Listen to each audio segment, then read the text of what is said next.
tatalunan lang natin dyan ay ang discussion lang yan. Tingnan mo, tugmang-tugma, parehong-pareho. May ganito, ito naka-zoom lang to. Ito sa'yo, naka-ano. O, di ba, parehong-pareho? Ang nagiging problema dyan, yung tinatawag na inflammation sa joint. Yung mga ligaments, tendons, yun ang ano. Pero yan, yung posisyon ng buto mo, very good naman. Ngayon, baka naiipit lang sa pagtulog or diabetic kayo. Hindi naman kayo diabetic. Hindi pa naman. Hindi pa naman. Very good. May factor din kasi yung pagka-diabetic. May mga meron tayong tinatawag na bibisitahin ka ng frozen shoulder. Huwag naman. Sige. Ano bang pangkaraniwan nararamdaman mo, sir? Sir, di ba sir to? Pagka, sample na lang, pagka ano siya, so masakit. Okay. Sumayod lang ako sa motor sarili. Okay. So, kumbaga, parang ito yung ano ko. Ano mo, naipit. Kuya, nung tumama. Ito yung parang pagbagsak ko ng unang ano, sa motor. So, parang may unang pressure. Naalog lang yan. Naalog lang. Sa x-ray mo naman kasi, very good yung x-ray mo. Pero sir, meron kang limp. Ayan, no? Wala po yan. Sa mga santo po yan. Okay. Pagka nagbubuhat po, may nakasampay din. Sige.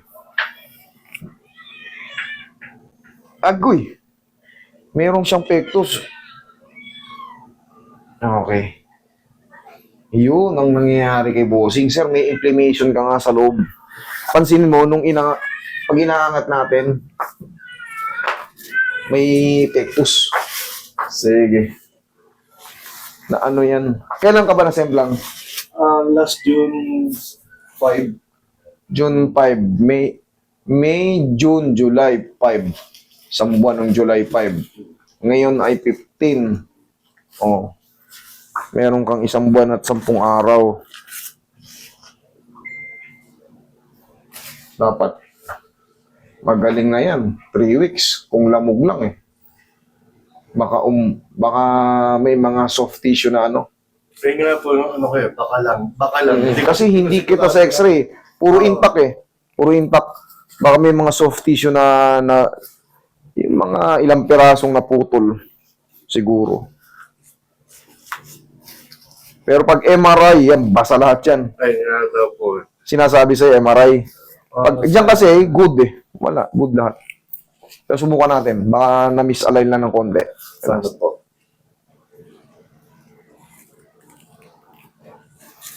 One more.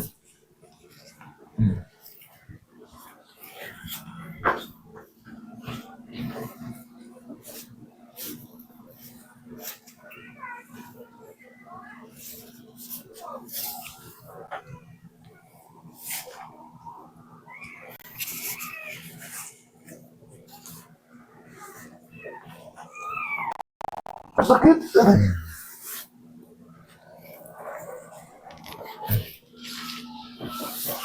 Kaya?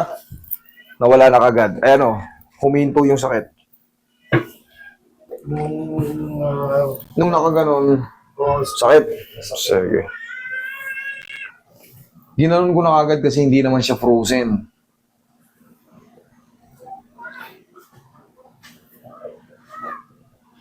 Ganito ba, sir? Iyan. Wala siyang pressure po kasi, Wala siyang power o ano? walang power pagka, konting buhat lang, medyo, hindi kinakaya. Sige. Baka ka, sir. Baguhin natin yung ganyang posisyon na mukhang good na sa ano, sa x-ray. Hindi yan ang tamang posisyon. Sir, may butas po. Ito.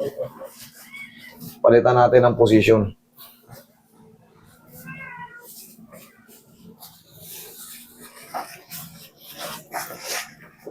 Relax lang.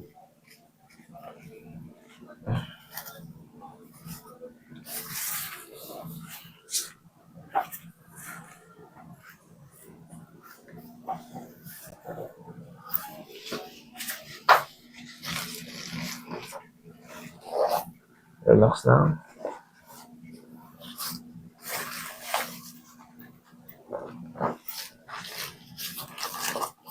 Sige, massage mo to si Bossing.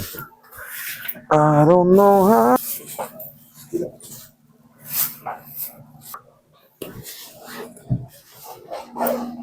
Ibigin ko ito sa taas. Okay.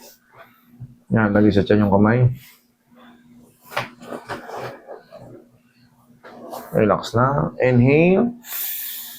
Exhale. Ang main source ng balikat sa cervical, kaya tinatraction natin. Yan.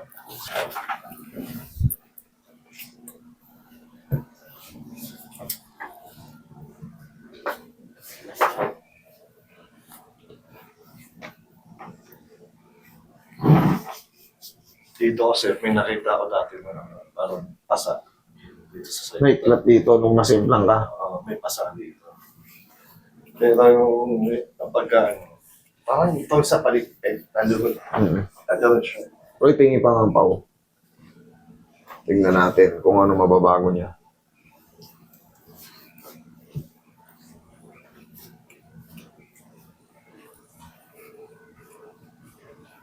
Testing mo. Okay. Ganun ka nga, sir? Okay naman. Oh. Ayan. Okay naman. Yung movement, okay naman. Wala na sumasabit. Ngayon, palalakasin na lang natin. Ano pa, sir? Hindi, ayun nga lang po ang concern ko kasi sa totoo lang, therapy ko na to. Nung tinirapy siya, yung parang jackhammer, tapos may mainit na may Hot steel. compress. Tapos, yung pinaganyan niya ako, Sobrang sakit. sobrang sakit. Hanggang sa ngayon din naman. Tapos kailangan may push ko siya. Ngayon, tingnan mo. Ayun sir, medyo hindi ko pa rin ganang may konti pa rin. May konti pa. O kung konti lang, sabi ko nga sa'yo, obserbahan mo ng 4 to 5 days. Ipahinga mo lang muna. Tapos, kung merong mang activity kang gagawin, dito tayo. Yung ganto-ganto lang muna. Yan lang muna. Para magkaroon ng activity itong mga muscle dito na humihina. Ngayon, paano mo siya masasabing mahina? Paano mo siya masasabing mahina? Sa pagbubuhat? Oo. Hindi yung tulad ng 100% na. Testing nga na tayo ka. Tayo ka. Ganito yung mga to. Ito. Sige nga. Nahihirapan ka? Sakto lang. Sakto na. Oh. May puwersa. Hindi, kasi yung ibang mahina, wala talaga. Pero yan, kung mayroong lakas, sana makabalik na. Within the 4 to 5 days, observation, tapos report kayo sa akin kung ano yung magiging ano. Okay, sir? Tapos mag-usap tayo rin sa page kung babalik pa ba or tutuloy-tuloy lang yung ano. Kahit mga 10 peraso lang araw-araw, hindi naman siguro mabigat yun. Okay. Okay? Thank you, bossing. Okay, so, ay, sir, ito, paano